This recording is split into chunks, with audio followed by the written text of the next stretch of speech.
ॐ अज्ञानतिमिरन्धस्य ज्ञानाञ्जनशलाकया चक्षुरुन्मिलितं येन तस्मै श्रीगुरवे नमः। श्रीचैतन्यमनोभीष्टं स्थापितं येन भूतले स्वयं रूपा कदा मह्यं ददाति स्वपदान्तिकं। वन्देऽहं श्रीगुरो श्रीयुतापदकमलं श्रीगुरोन् वैष्णवाभ्यां श्रीरूपं साग्रजातं सहगण रघुनाथान्वितं तं सजीवं साद्वैतं सावधूतं परिजनसहितं कृष्णचैतन्यदेवं श्री राधा कृष्ण पादान सहगना ललित श्री विशाखान्वितांश नमो वादाय कृष्ण पृष्ठाय भूतले श्रीमते भक्ति वेदांत स्वामी निधि नामिने नमस्ते सरस्वते देवे गौरवाणी प्रचारिणे निर्विशेष शून्यवादी पाश्चात्य देशतारिणे नमो महावदन्याय कृष्ण प्रेम प्रदायते कृष्णाय कृष्ण चैतन्य नामिने गौरतुष्वे नमः। हे कृष्णा करुणा सिंधु दीनबंधु जगतपते गोपेशा गोपिका कांता राधा कांता नमोस्तुते तप्त कांचन गौरांगी राधे वृंदावनेश्वरी वृषभानुसुते देवी प्रणमामि हरिप्रिये वाञ्छाकल्पतरुभ्यश्च कृपा सिन्धुभ्येव च पतितानां पावनेभ्यो वैष्णवेभ्यो नमो नमः। जय श्री कृष्ण चैतन्य प्रभु नित्यानंद श्री अद्वैत गदाधर श्रीवासादि गौर भक्तवृंद हरे कृष्णा कृष्णा कृष्णा हरे हरे हरे राम राम राम हरे हरे।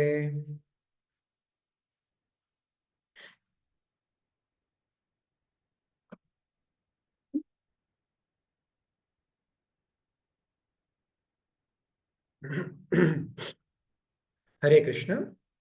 तो आज अ, हमें अपॉर्चुनिटी मिला है रविंदर प्रभु जी की ओर से ये भगवत गीता क्लास लेने के लिए। तो ये श्लोक है सेकंड चैप्टर का 64 श्लोक। राग द्वेषा विमुक्तेस्तु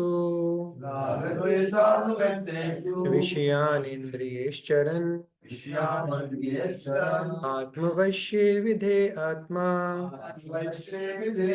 परषादम् अधिगच्छति। रागद्वेषा विमुक्तेस्तु विषयानिन्द्रियश्चरन् आत्मवश्यैर्विधेरात्मा परषादम् अधिगच्छति। रागद्वेषा विमुक्तेस्तु विषयानिन्द्रियश्चरन् आत्मवश्यैर्विधेरात्मा परषादम् अधिगच्छति।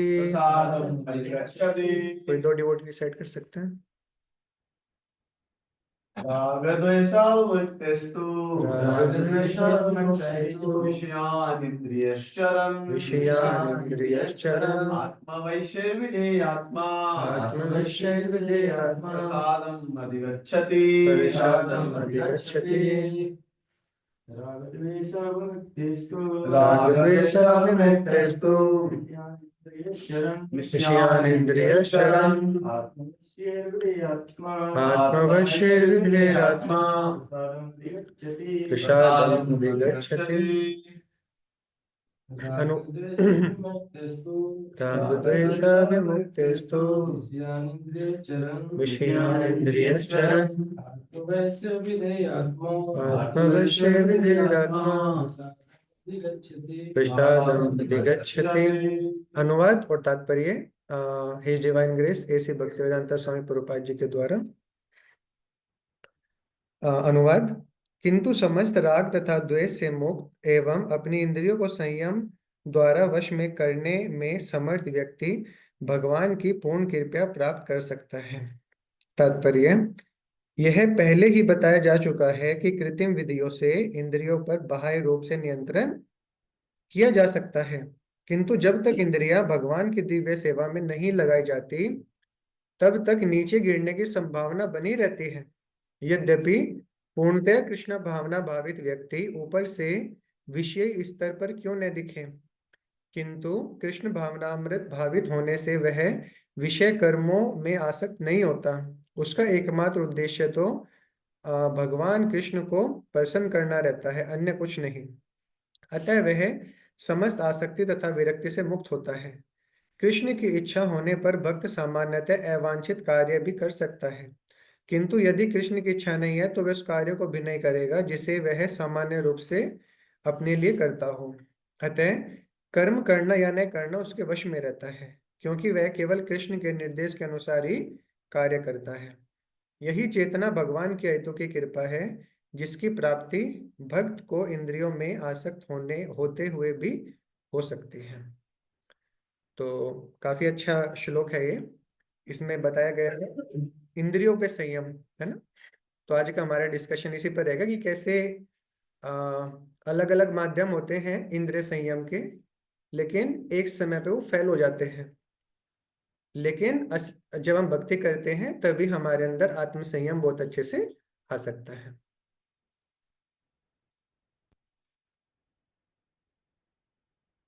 अ, तो जो परीक्षित महाराज हैं, भागवतम के छठे जो स्कंद रहता है उसमें पूछते हैं सुखदेव गोस्वामी से, क्योंकि पांचवें स्कंद के अंत में नरक का वर्णन होता है, कैसे अलग अलग तरीके के नरक होते हैं, कैसे व्यक्ति वहां पे दुख पाता है। तो जो भक्त होता है उसका हार्ट होता है, उसके हृदय होता है कि वो दूसरों का हमेशा भला चाहता है। जो भौतिकवादी लोग हैं उनका क्या होता है टेंडेंसी, परा सुखा दुखी, दूसरों के सुख देखते हुए वो दुखी होते हैं, ये सुखी क्यों है। लेकिन जो भक्त है उसका रहता है परा दुखा दुखी, वो दूसरे के दुख को देख के दुखी होता है। जैसे कि प्रभुपाद जी जब अमेरिका में गए, अभी हम में से कोई जाएगा तो हम तो बिल्कुल चमक जाएंगे, अरे वाह कितनी बड़ी बड़ी बिल्डिंग, कितने बड़े बड़े रोड। लेकिन प्रभुपाद जी की आंखों से आंसू निकल रहे थे कि ये लोग भगवान की भक्ति छोड़ के कैसे माया में इतना रचे पचे हुए हैं। तो ये अंतर रहता है। जो साधुगण वैष्णव लोग होते हैं वो दूसरों के दुख को समझ के उसको फील करते हैं। तो ऐसे ही परीक्षित महाराज बड़े महान वैष्णव थे, उन्होंने सुखदेव गोस्वामी से पूछा कि वही तरीका क्या है इन सब ये जो पाप कर्म इनसे निकलने का। तो सुखदेव गोस्वामी उनको पहले अलग अलग तरीके बताते हैं, जो सामान्यतः हमें भी समाज में बताया जाता है कि भाई आप ना थोड़ा कर्म कांड कर लो, अगर कोई पाप होता है उससे जो पाप का परिणाम आने वाला है वो खत्म हो जाता है। तो वो बोले परीक्षित महाराज कि भाई परिणाम तो चला जाएगा जो रिएक्शन आने वाले हैं, लेकिन टेंडेंसी नहीं जाएगी, प्रवृत्ति नहीं जाती। फिर उन्होंने अलग अलग चीजें बताई कि ब्रह्मचर्य का पालन कर लो, या फिर ध्यान कर लो, या तो ज्ञान योग कर लो। लेकिन परीक्षित महाराज किसी से संतुष्ट नहीं हुए, तो वो बोले ये प्रैक्टिकल मेथड नहीं है, आप कुछ बताइए स्पेशल। तो फिर बड़े स्पेशल श्लोक बोलते हैं परीक्षित महाराज को, जो सुखदेव गोस्वामी है वो कहते हैं, केचित केवलिया भक्त्या वासुदेवा परायणा अगम दुन्वंति काश्येन निहारिवा भास्कर। कि आ, जो भक्ति है, जैसे कि कोहरा अभी सर्दियों में फैला हुआ है ना। तो जैसे ही सूर्य आता है तो सारा का सारा कोहरा चला जाता है ना। कोहरे को हटाने का और कोई तरीका नहीं, सूर्य का आना चाहिए वहां पे। तो ऐसे भक्ति भी होती है, केचित केवल या भक्तया। और भक्ति किसके अंदर, वासुदेवा परायणा, है ना। भगवान वासुदेव की भक्ति करनी है। केचित केवल या, वो जब हम करेंगे वो जो भक्ति है वो सूर्य के समान है। और उससे क्या होगा, जो सारा अंधकार हमारे अंदर पाप करने की प्रवृत्तियां हैं वो सब की सब चली जाएगी।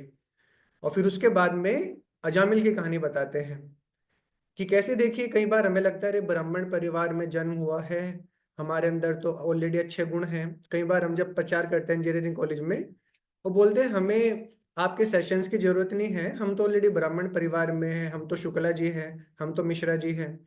तो बड़ा फॉल्स प्राइड रहता है, काफी गर्व रहता है। एक्चुअली हमें कोई भगवान ने कुछ अच्छी चीज दिया तो उसका गर्व नहीं होना चाहिए, उसको क्या करना चाहिए, दूसरों की सेवा में लगाना चाहिए। ये रहता है।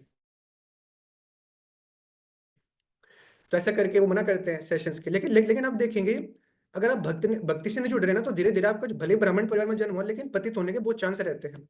जैसे यहाँ पे श्लोक में भी आया था, तो अजामिल के साथ ही था, ब्राह्मण परिवार में जन्म हुआ था और काफी सुशील पत्नी थी, बच्चे बहुत अच्छे थे, और माता पिता बड़े भगवान विष्णु की भक्ति करते थे।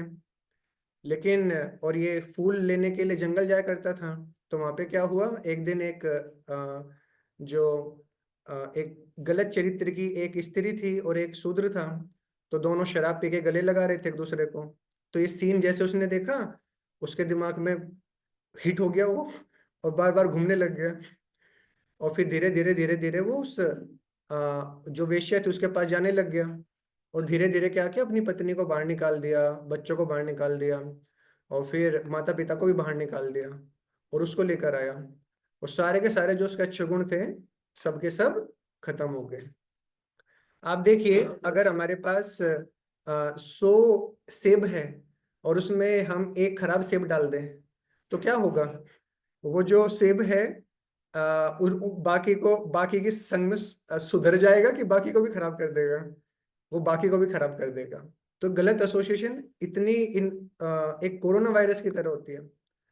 तो एक भक्त के लिए सही संग लेने से भी ज्यादा इंपॉर्टेंट है गलत संग को छोड़ना। तो सजा मिल के सारे गुण चले गए, भले वो ब्राह्मण परिवार में जन्म हुआ था। खैर, क्योंकि थोड़ी बहुत भक्ति की थी पहले, वो उसके काम आती है अंत में, वो अपने बेटे का नाम नारायण रखता है। लेकिन मोरल है यहाँ से, जो हमें समझना है कि भाई बिना भक्ति के अलावा सेंस कंट्रोल हो ही नहीं सकता हमारा लॉन्ग रन में। ऐसा आप देखेंगे विश्वामित्र मुनि जी के बारे में आता है ना? हम तो कलयुग के छोटे से व्यक्ति हैं, कोई 60 70, कोई 60 साल जिएगा, कोई 70 साल जिएगा। सतयुग में तो उम्र भी कई हजारों साल हुआ करती थी।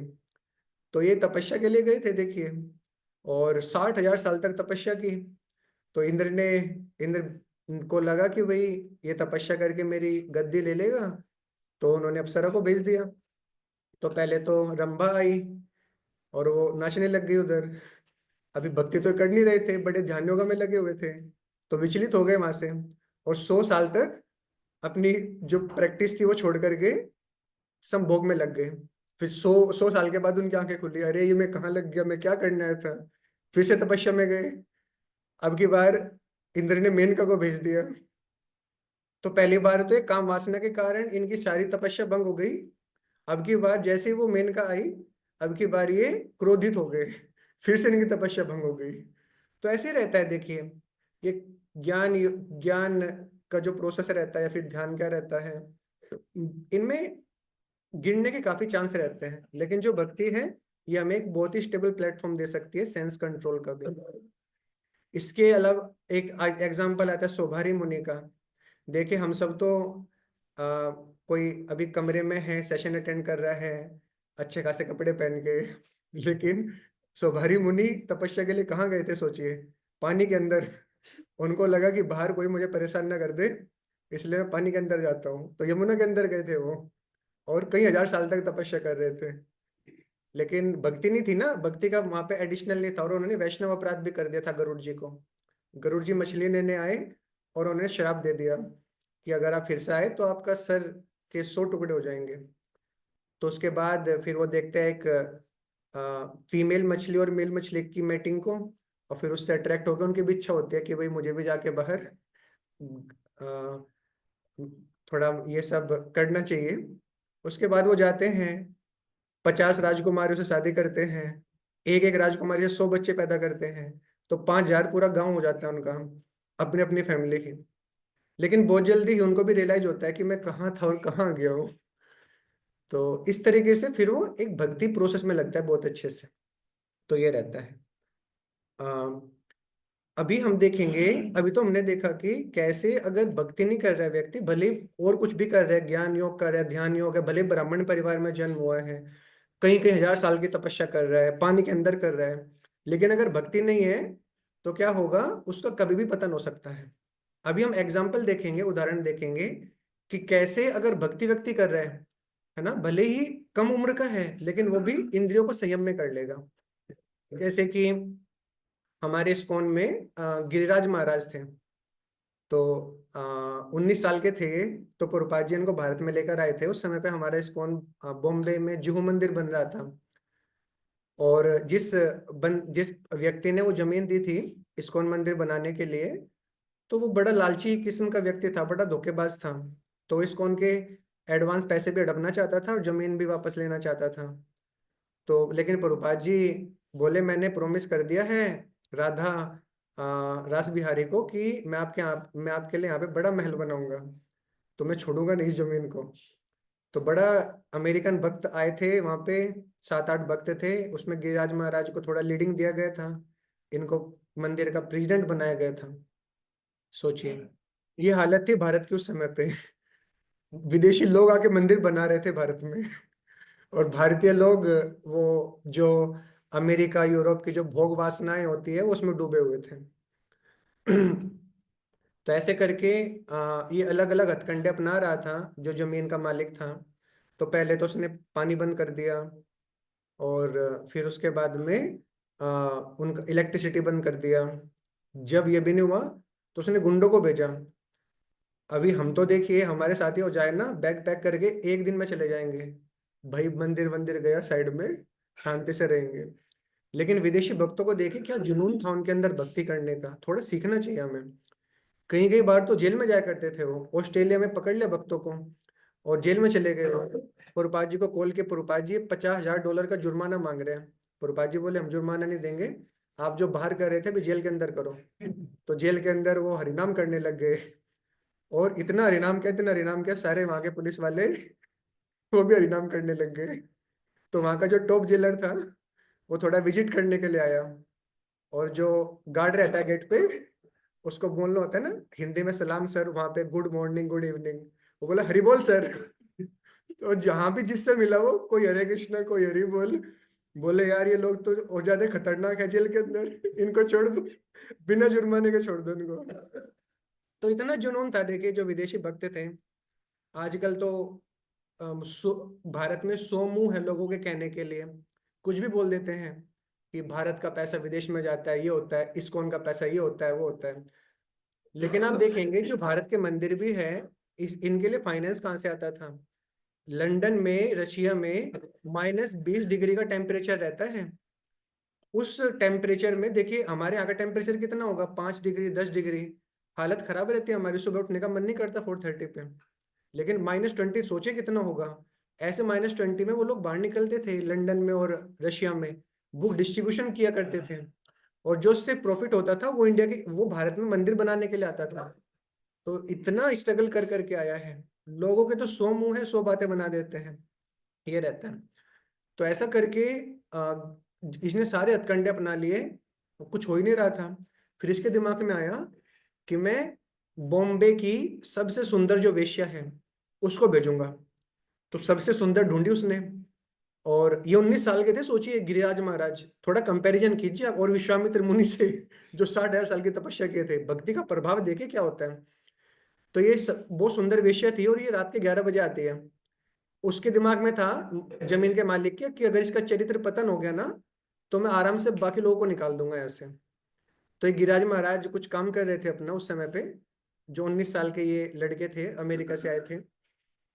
तो ये जाती है वेश्या, और अपने जो फेमिनाइन फीचर्स होते हैं है ना, हाथ पैर ऊपर करना, छन छन करना, तो ये सब गई वहां पे और बोली आप कितने यंग हैं, और मैं भी यंग हूँ, चलिए हम भोग करते हैं साथ में। तो गिरिराज महाराज की इमीडिएटली उनको प्रभुपाद जी की याद आ गई, और उन्होंने देखा कि प्रभुपाद जी ने हम सबको भक्ति में लाने के लिए कितना मेहनत किया है। और अगर मैं अपनी भोग वासना के लिए इस स्त्री के साथ जाता हूँ तो प्रभुपाद जी की इज्जत का क्या होगा, उनकी रेपुटेशन का क्या होगा। तो गुरु के बारे में विचार करते ही इमीडिएटली उनके अंदर इतनी शक्ति आई, उस वेश्या को बाहर निकाल दिया वहां से। सोचिए, और एक साइड विश्वामित्र मुनि थे जो 60,000 साल की तपस्या से ही वो रंभा के द्वारा गिरा दिए गए थे। तो ये गुरु है, कृष्ण है, जब इनकी कृष्ण जी की कृपा हमें मिलती है गुरु के माध्यम से। तो जब गुरु के प्रति बहुत समर्पण होता है हमारा, है ना, जैसे कि हम जो गृहस्थ लोग हैं काफी समर्पण रहता है उनका परिवार के लिए, बच्चों को बड़ा करना है, जॉब लगवानी है ना, कुछ हद तक वो गुरु गुरु गुरु के लिए भी होना चाहिए। सोचना चाहिए हमें, एक हफ्ते में, एक महीने में मैंने प्रभुपाद जी के मिशन के लिए क्या किया। मैं जुड़ा तो हूँ इस्कॉन से, मैंने दीक्षा भी ले ली है। एक भक्त आया पुणे में, उसके गुरु आए थे गोपाल कृष्ण महाराज जी। तो बड़ा गुरु पूजा में उछल रहा था, बड़ा सबसे आगे बैठा क्लास में, जब गोपाल कृष्ण महाराज जी ने ली। तो गोपाल कृष्ण महाराज बोले राधे श्याम प्रभु को कि भाई ये बड़ा अच्छा लग रहा है भक्त, अब बिल्कुल उछल रहा है गुरु पूजा में और क्लास में सबसे आगे कर रहा है बैठ के।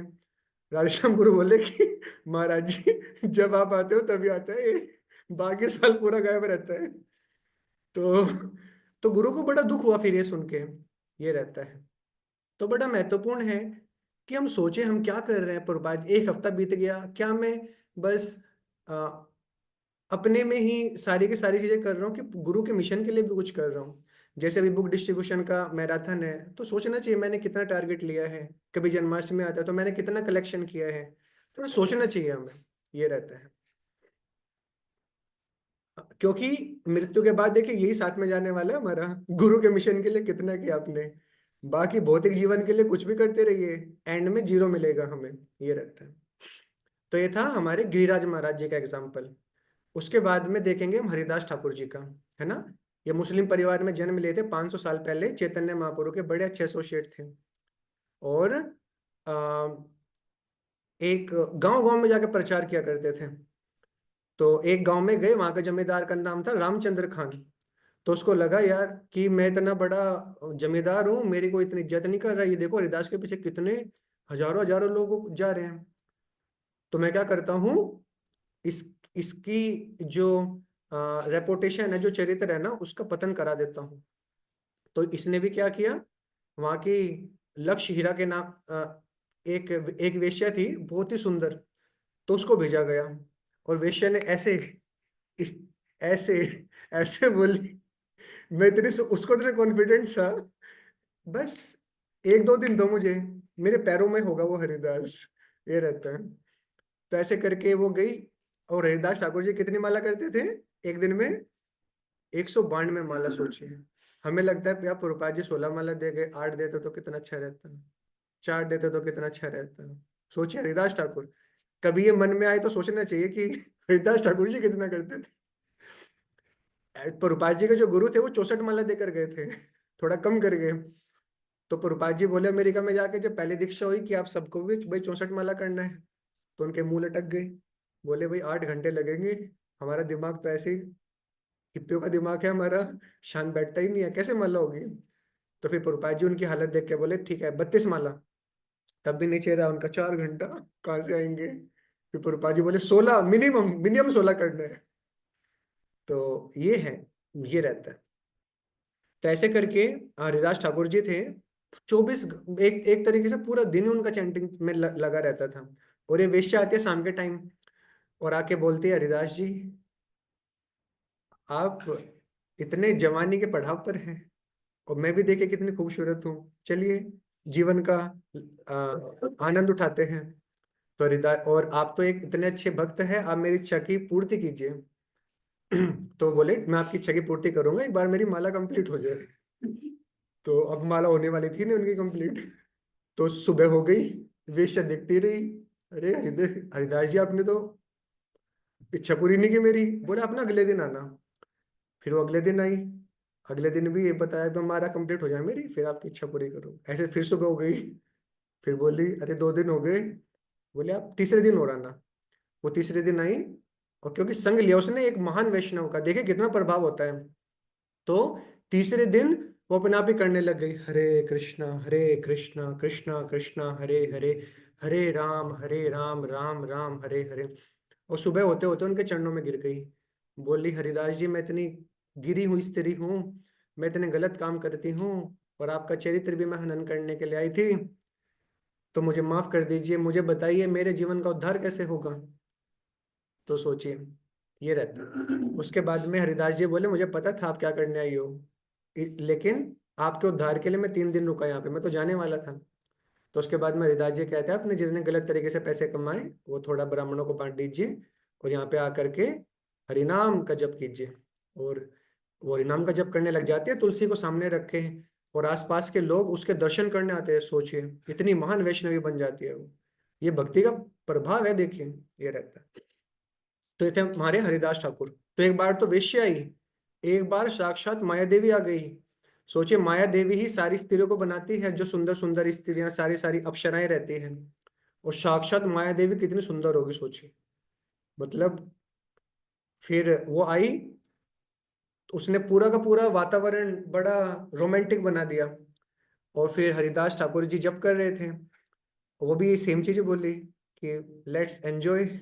हरिदास जी जब करते रहे करते रहे करते रहे, वही फाइनली थक गई तीसरे दिन, वही पैरों में गिर गई कि हरिदास जी मैं साक्षात माया देवी हूँ, और आज तक कोई नहीं बचा मेरे प्रभाव से, कोई ब्रह्मा तक को मैंने हिला ब्रह्मा तक को मैंने हिला रखा है, लेकिन आप पहले व्यक्ति हो जो मेरे प्रकोप से बच पाए हो, और कृपया करके आप मुझे अपनी शिष्या स्वीकार कीजिए।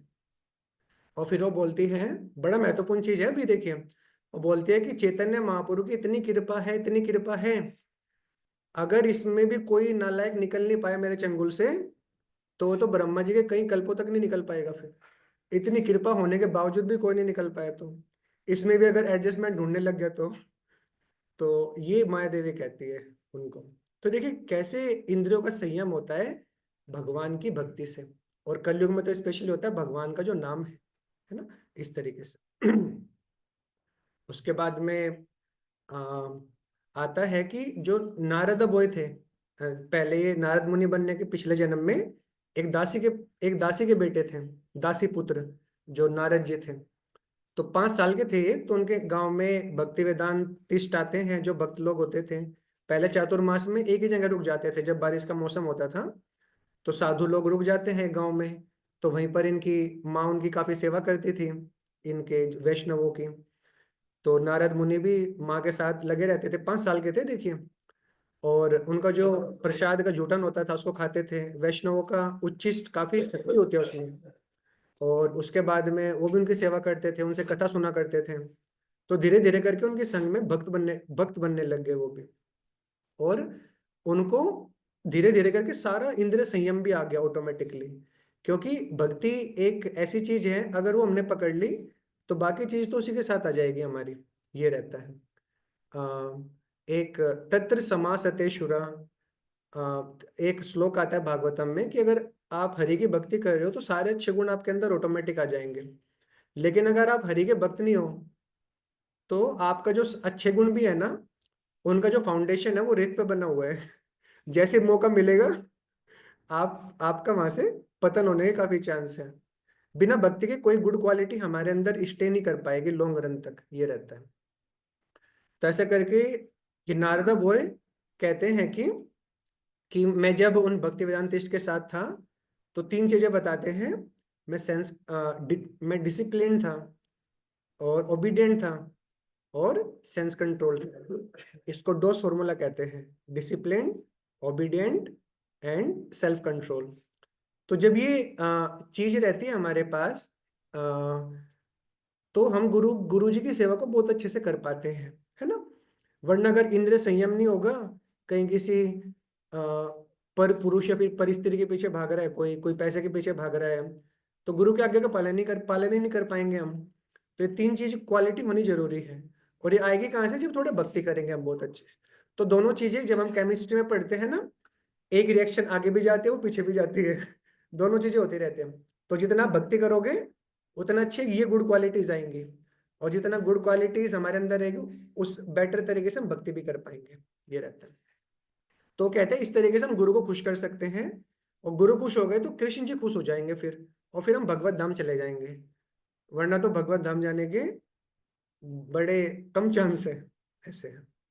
तो देखिए जो वैदिक समय था वहां पर ट्रेनिंग हुआ करती थी। जो लड़कियां होती थी वो घर पे ही रहती थी, और उनकी जो माँ है वो उनकी ट्रेन करती थी कि कैसे पति के प्रति पतिव्रता रहना है ना।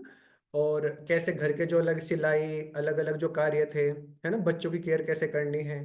तो बहुत अच्छे से ट्रेनिंग उनकी मदर दिया करते थे उनको।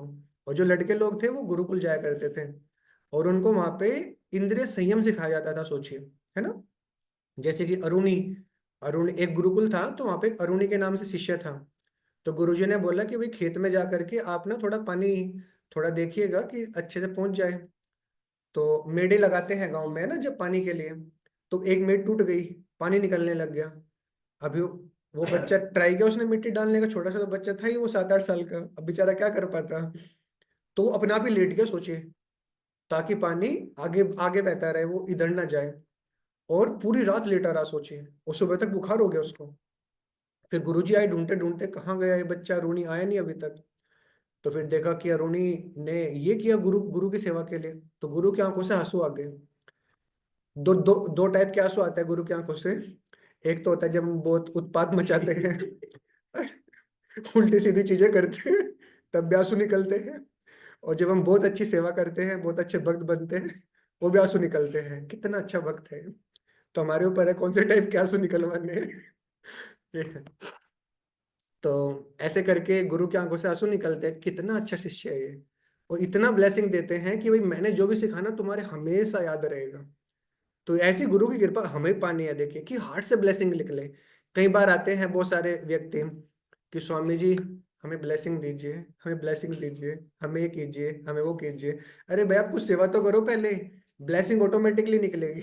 है ना, ऐसे जबरदस्ती नहीं निकलवा सकते आप किसी से। ये रहता है। तो ऐसे करके वैदिक समय होता था, इंद्रिय संयम सिखाया जाता था बहुत अच्छे से वहां पे। और उसके बाद में जो व्यक्ति 25 साल के बाद निकलता था ना, समाज में एक बहुत अच्छा पति बनता था, एक बहुत अच्छा बेटा बनता था, एक बहुत अच्छा पिता बनता था। आजकल है ही नहीं इंद्रिय संयम, देखिए, है ना। जैसे कि राधे श्यामपुर की बहन थी, वो बोली कि मैंने अपने बेटे को भेजा स्कूल में, ये अभी मॉडर्न शिक्षा का है।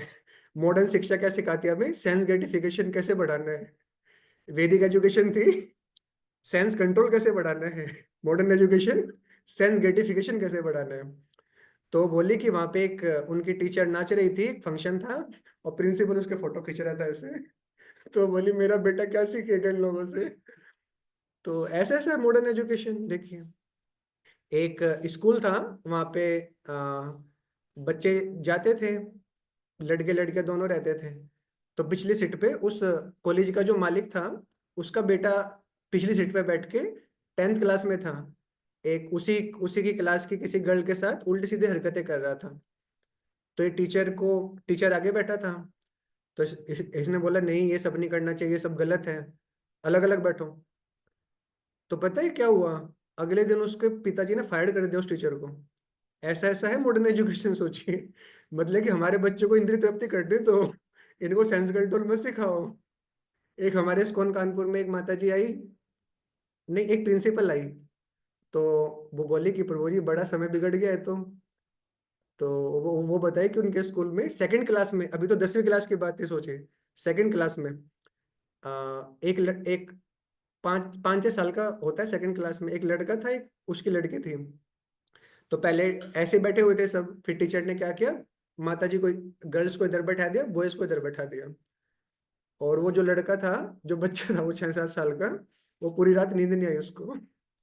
फिर ये जो मम्मी थी इस बच्चे की, इस लड़के की, ये प्रिंसिपल के पास गई और बोली आपने अच्छा नहीं किया मेरे बच्चे के साथ, उसकी गर्लफ्रेंड को आपने अलग कर दिया उससे। और देखे पूरा डिप्रेशन में था वो पूरी रात। तो ये है देखे मॉडर्न एजुकेशन। कैसे इंद्रिय तृप्ति की जाए ज्यादा से ज्यादा। इसलिए समाज का दुर्गति हुआ पड़ा है ना। वैदिक समाज में कहाँ इतने हॉस्पिटल होते थे, कहाँ इतने पुलिस स्टेशन होते थे, कहाँ इतनी आर्मी की जरूरत पड़ती थी, क्योंकि लोगों में सेंस कंट्रोल होता था। आजकल वो है नहीं, है ना। पशु पशु वाला जीवन जी रहे हैं लोग एक तरीके से, आप देखेंगे। तो बड़ा अच्छा समय है, स्पेशली बच्चों को बचपन में ही ट्रेन अगर कर दिया जाए इंद्रिय संयम में तो बड़ा अच्छा रहता है। बड़े अच्छी आदतें बचपन में सीखी जा सकती हैं, बचपन या फिर युवावस्था में। क्योंकि ये अवस्था कैसे रहती है ना, जैसे कि बम्बू बांस रहता है हरा हरा, तो हरे हरे बांस को मोड़ा जा सकता है। लेकिन जब आदमी हो गया है 35 साल का, 40 साल का, 45 साल का, फिर आप उसको नई आदतें सिखाओगे तो वो सूखे सूखे बांस की तरह हो जाता है। जैसे ही मोड़ोगे वो टूट जाएगा। तो काफी अच्छा समय है। और कहीं कहीं भक्त होते हैं कि काफी लेट आते हैं इस कोर्ट में, तो एटलीस्ट तभी से स्टार्ट कर दें, ये रहता है। लेकिन जो युवावस्था है और जो बालक वाली अवस्था है, ये बड़ा अच्छा है एक अच्छे सद्गुण सीखने के लिए, ये रहता है। तो एक हमारे राधेश्याम प्रभु आ रहे थे पुणे से स्टेशन की ओर। तो कई बार हम जब कॉलेजों में प्रचार करने के लिए जाते हैं, तो वहाँ के लड़के बोलते हैं अरे हम हमें क्या जरूरत है ना, हम तो अपनी लाइफ स्वतंत्रता से जिएंगे, है ना, हमें कोई बाउंडेशन नहीं चाहिए, हम किसी की कोई बात नहीं मानेंगे, ये रहता है। तो वहां पे क्या हुआ, हजारों लड़के लड़कियां ऐसा मास्क लगा के बाहर खड़े थे एक सरकारी हॉस्पिटल के। तो उन्होंने पूछा कि भाई ये लोग क्यों लगे हैं यहाँ पे। तो उन्होंने बताया कि सब एड्स के पेशेंट हैं और दवाई लेने के लिए आए हैं। तो राधेश्यामपुर बोले देखो ये वही लड़के लड़कियां हैं जिनको जो हमने प्रचार करने की कोशिश की थी कॉलेज में आके, ये बोले थे हम तो स्वतंत्र जीवन चाहिए। तो ये है इनकी स्वतंत्रता का नतीजा, ये रहता है। तो देखिए इस संसार में कोई भी आप भोग करने जाओगे ना, जो शास्त्रों में गलत बताया गया है, गलत तरीके से, तो उसका जो गलत प्रभाव है ना, जो प्रतिक्रिया है, वो आपके ऊपर पक्का आएगी। भले ही उसमें कुछ महीने लग जाए या फिर कुछ साल लग जाए, है ना। तो हर जो हम कर्म करते हैं उसकी एक प्रतिक्रिया होती है। शास्त्रों के अनुसार करेंगे तो अच्छी प्रतिक्रिया होगी, और शास्त्रों के विरुद्ध जाके करेंगे तो उसकी गलत प्रतिक्रिया होगी, ये रहता है। और जो इंद्रिय तृप्ति है ना, देखिए ये हमें संतुष्टि नहीं दे सकते, है ना। वो ऐसे है जैसे आग लगी हुई है और आप उसमें पेट्रोल डाल रहे हो, तो क्या होगा, आग बुझेगी कि और बढ़ जाएगी, तो वो और बढ़ जाएगी, ये रहता है। तो इंद्रिय इंद्रिय संयम ही एकमात्र तरीका रहता है, और वो कैसे आता है, भक्ति से।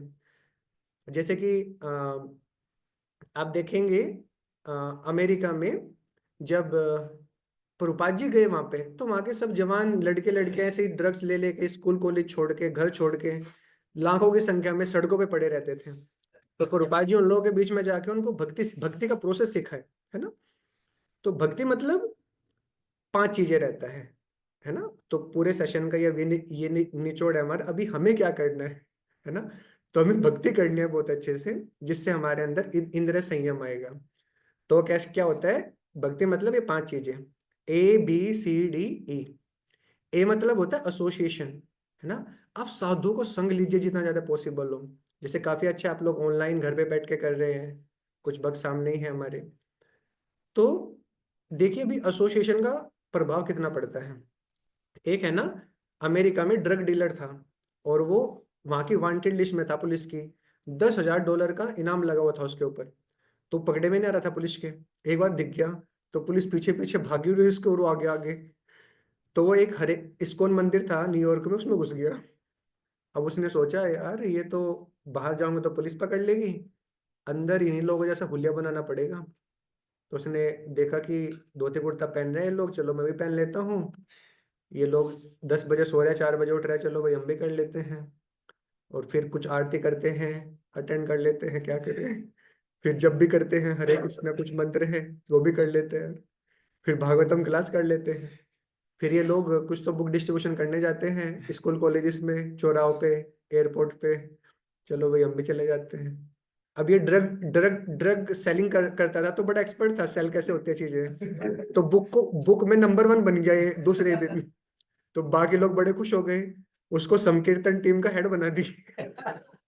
तो ऐसे करके धीरे धीरे करके भक्तों के संग में उसका 1 महीना बीत गया, और उसके अंदर ऑटोमेटिकली देखे 1 महीने में इतने अच्छे अच्छे गुण आने लग गए।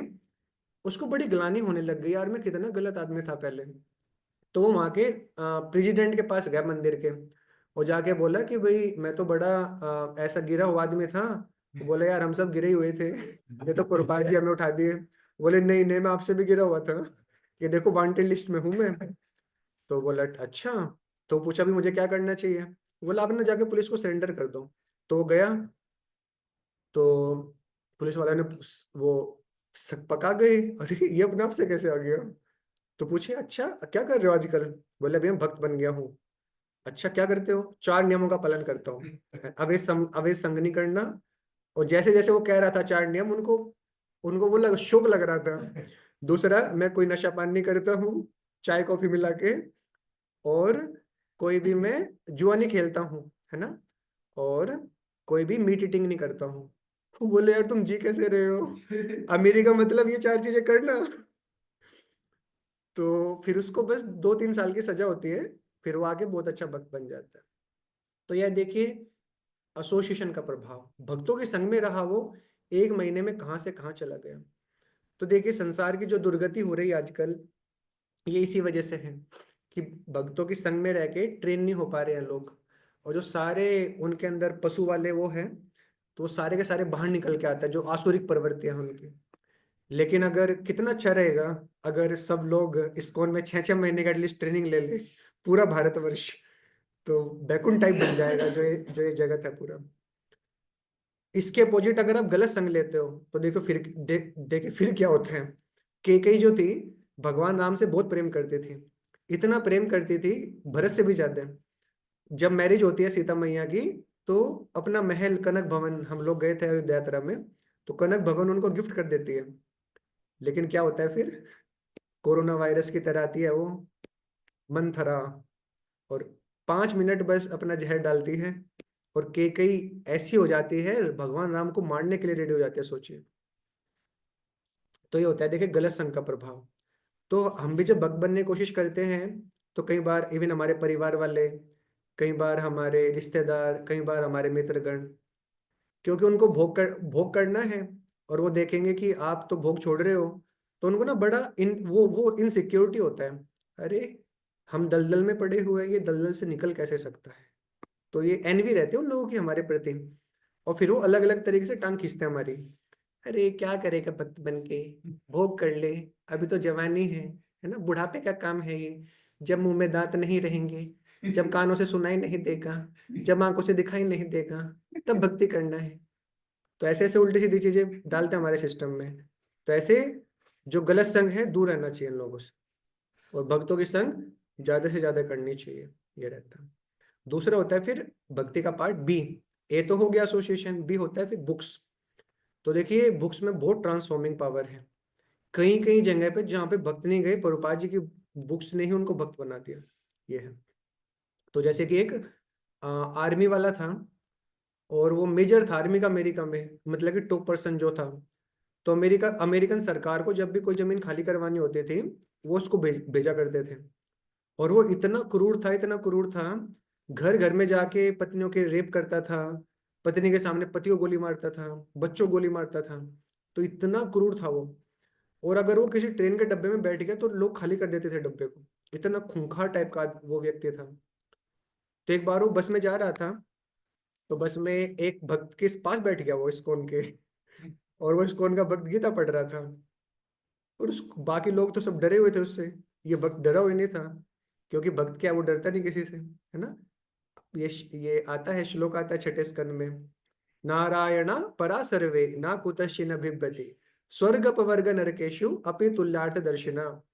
कि जो नारायण का भक्त है, वो डरता नहीं किसी चीज से, भले आप उसको नरक भेज दो, स्वर्ग भेज दो, मोक्ष दे दो, क्योंकि सब जगह जाकर उसको एक ही काम करना है, हरे कृष्णा कृष्णा कृष्णा हरे हरे, हरे राम राम राम हरे हरे।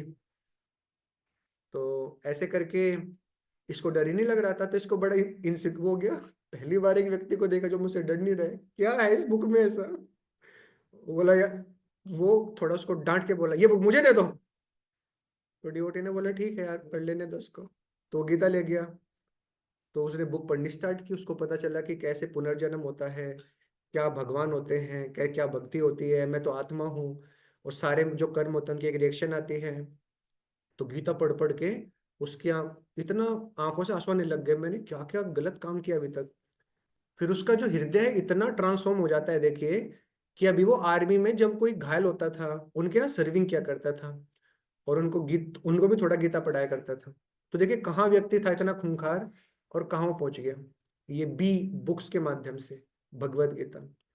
तो गोपाल कृष्ण महाराज जी कभी भी आते थे हमारे मंदिर में, तो कहीं भी जाते थे, वो हमेशा पूछा करते थे क्लास के अंत में, तो आप में से कितने भक्त गीता डेली पढ़ते हैं, कम से कम 2 पेज 4 पेज। बहुत कम लोगों के हाथ उठते थे। तो ये है। तो प्रभुपाद जी की पुस्तक एक माँ के दूध की तरह हमारे लिए, वो थोड़ा रेगुलरली पढ़ेंगे हम, तो एक अच्छा बच्चा बनेंगे हम, जो प्रबल रहेगा। अगर माँ का दूध नहीं पीता है बच्चा, तो उसका हरिबोल हो जाता है, फ्यूचर अलग अलग टाइप की बीमारियां आएंगी, ये सब होगा। तो प्रभुपाद जी की पुस्तकें हम पढ़ते रहेंगे, तो बहुत स्ट्रोंग रहेंगे अपनी भक्ति में। वरना धीरे धीरे करके भक्ति एक बर्डन लगने लग जाएगी हमें, ये रहता है। प्रभुपाद जी के एक बार लेक्चर दे रहे थे प्रभुपाद जी, तो एक भक्त जाने लग गया वहां से।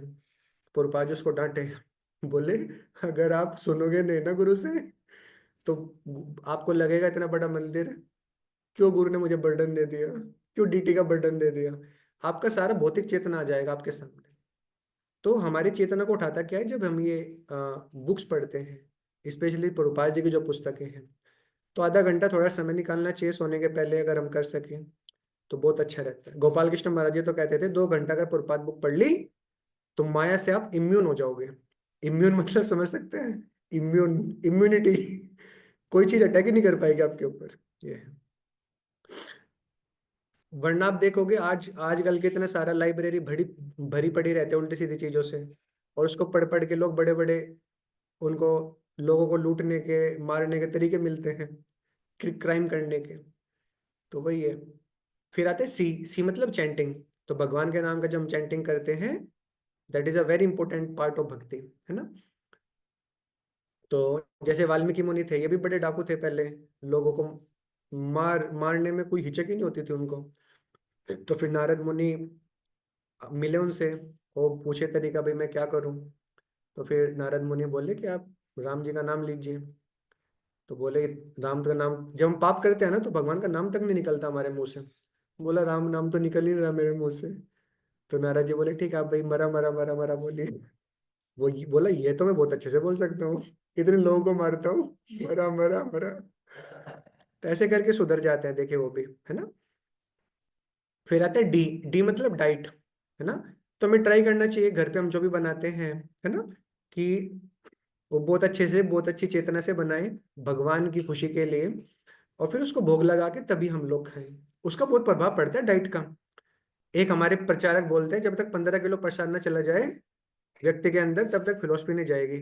पहले प्रसाद खिलाओ, खिला के 15 किलो प्रसाद डालो उसके अंदर, तो शुद्धिकरण होगा उसका, तब जाके कुछ फिलोसफी वो डाइजेस्ट कर पाएगा। और पुरपाद जी भी आप देखेंगे, पुरपाद जी बोलते हैं अवर मूवमेंट इज किचन मूवमेंट। तो अमेरिका में भी पहले वो मीट खाते थे वो लोग, और बस क्या होता था वहां पे, नमक और मिर्च, बस इतना ही था उनको। लेकिन पुरपाद जी अलग अलग अलग अलग वैरायटी, इतने अच्छे अच्छे आइटम बनाए, सब सारी आदतें छूट गई उनकी, और कितने अच्छे भक्त बन गए प्रभुपाद जी।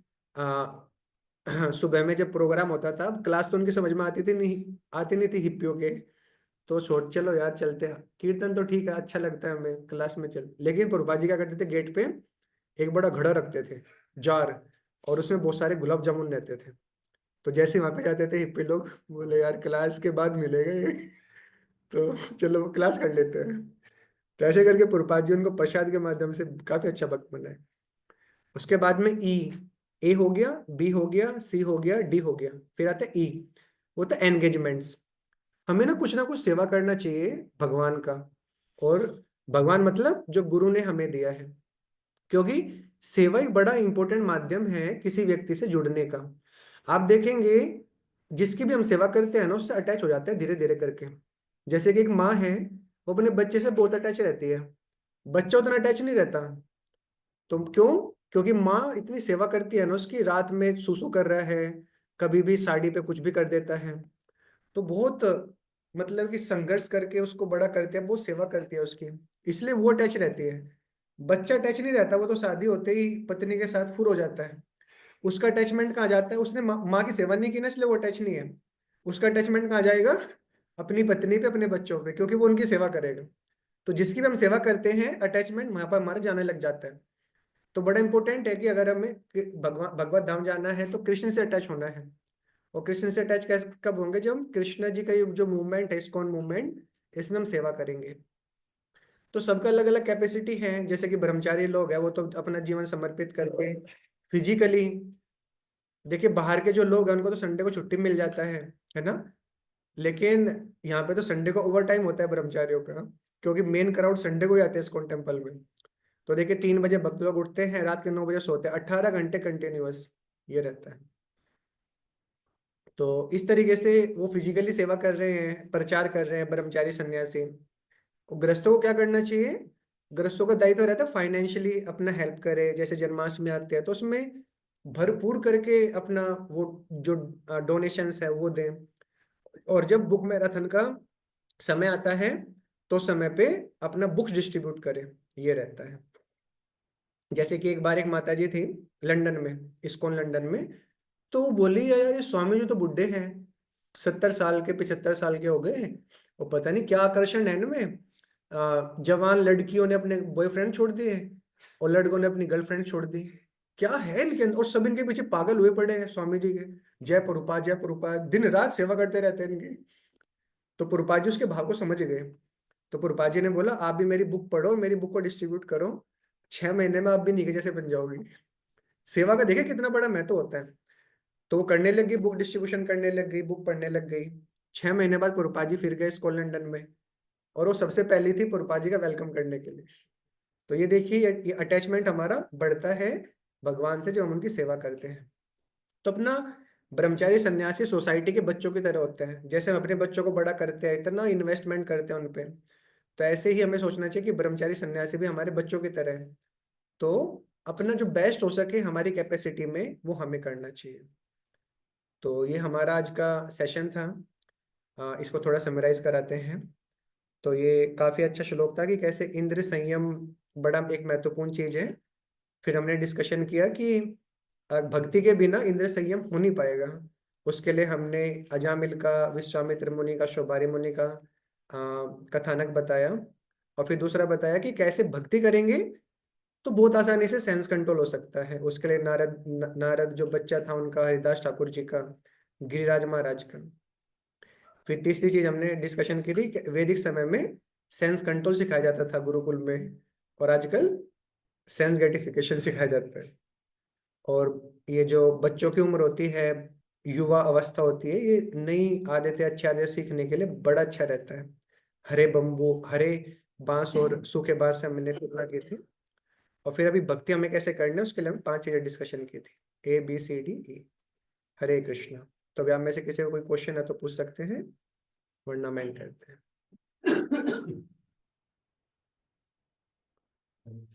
यस तो। बहुत अच्छा आपने बताया, काफी अच्छी बात।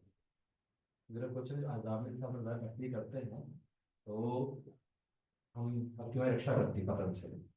तो अजामिल अजामिल पहले से भक्ति कर रहा था। वो भक्ति नहीं थी उसकी, एग्जैक्ट जो मतलब कि थोड़ा कर्मकांड टाइप था, लेकिन वो भी हेल्प किया उसके, देखो आगे जा करके, है ना, ये था। उसने नियम भी तोड़ दिया ना, लेकिन वो जैसे कि लक्ष्मण रेखा में जब तक हम रहेंगे तो सीता जी सेफ रहेगी। जैसे ही लक्ष्मण रेखा तोड़ेगी, भक्त वो ही भक्ति है देखो, तो सफरिंग तो झेलना पड़ेगा। तो गुरु भी हमारे लिए 4 नियम बनाए हैं। अगर वो तोड़ दिया था ना उसने, इलिसिट सेक्स कर लिया था, तो फिर परिणाम भुगतना पड़ा। लेकिन भक्ति उसके काम आई। अंत में जाके उसने नारायण अपने बच्चे का नाम रखा और उद्धार हो गया उसका। तो भक्ति तो कभी लोश नहीं होती, लेकिन बहुत, अगर आप ये 4 नियम को हम तोड़ते हैं, लक्ष्मण रेखा के बाहर जाते हैं, तो थोड़ा पनिशमेंट उसका झेलना पड़ता है। ये। तो इसलिए दोनों चीजें पैरेलली करनी है हमें। कुछ हद तक इंद्रिय संयम, 4 नियमों का पालन हम लोग कर लें, और दूसरी चीज हो गई कि भक्ति बहुत अच्छे से कर ले। जैसे डॉक्टर के पास जाते हैं तो डॉक्टर प्रोहिबिशंस देते हैं, चाट पकोड़े मत खाना, तुम्हें टाइफाइड हुआ है। और दूसरा क्या नाम है, दवाई खाना। तो ऐसे प्रभुपाद जी हमें, डॉक्टर है हमारे और हम पेशेंट हैं, वो हमें बोले हैं कि 4 नियमों का पालन करना, 4 नियमों को तोड़ना नहीं, और मेडिसिन लेते रहना हरि नाम की। तो अगर बंदा मेडिसिन लेगा लेकिन तोड़ेगा उसको, चीजों को, तो प्रभाव तो होगा लेकिन बहुत स्लो हो जाएगा। अगर आपको बहुत हैवी प्रभाव चाहिए तो दोनों चीजें कीजिए। हरे कृष्ण। और कोई क्वेश्चन तो है नहीं शायद। So thank you very much. Hare Krishna.